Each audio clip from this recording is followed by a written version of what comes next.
talk to us. How did you get started in fabrication? Well, I'll take it back to the first time I had any experience on a sewing machine, because that's really where it kind of started. But I mean, when I was little, obviously, like most of us, I was a big fan of a lot of these things, sci-fi and comic books. I always wanted to be a comic book artist growing up. That was like my thing. And then as I got older, I wanted to go and do special effects. And then the summer before I became a senior in high school, I asked my mom, I said, listen, I want to take my senior portraits in a Jedi robe. And that was the same summer that Phantom Menace came out. So there was a lot of hype around Star Wars again, They had released the special editions in '97, and that was my first theatrical experience with the Star Wars movies. So yeah, it was kind of building up over time, and my mom had sewn when we were very little.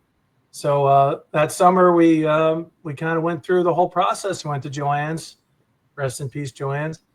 And then we found a pattern, found some fabric, and she walked me through the whole process. And that was kind of my first sense of what it was to actually make something, make clothing, get a feel for textiles and material, like what goes into this stuff. Yeah.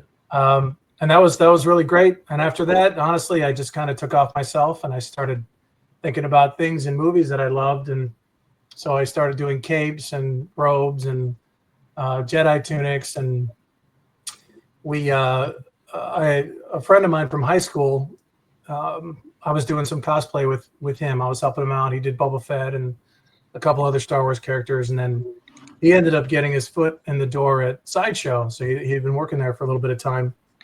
And my first real sense of, I guess, what this looked like on a collectible, but like on a nice quality collectible, not like, we talk about Kenner figures back in the day. I remember looking at those, the 12-inch ones, and thinking like, man, this is not it. I couldn't get, I wasn't a collector of those. They were cool, but it just wasn't, I didn't think they were. They're pretty ugly. Right. They weren't all that great, to be honest. Okay, we'll just call it like it is, guys. But at Sideshow, I remember it was 2005. And they had their early Marvel pieces. I think Dr. Doom was on display, the original Dr. Doom Sideshows. And I walked around that booth, and my jaw was on the floor. I was just blown away by how cool this stuff was. And then the following year, they said they needed people that knew how to sew. I'd never done anything miniature before, so the whole process was a pretty incredible experience. And the first thing they gave me was a 6-scale Luke Skywalker ceremonial jacket. From the end of A New Hope, that yellow jacket he wears. Yep. That was the first thing that they needed help on. So luckily, I'm telling you guys, this was not a good situation, but they gave me a thing. They're like, hey, we want to test you basically. And I came back with probably one of the worst looking things I've ever done.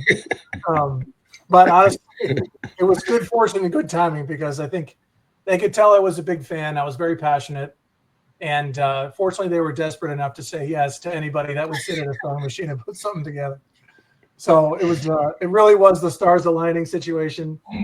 And then it was off to the races from that point. But it really did. It all boiled down to that summer of the Phantom Menace, when I sat at the machine with my mom, and that that eventually led me over there.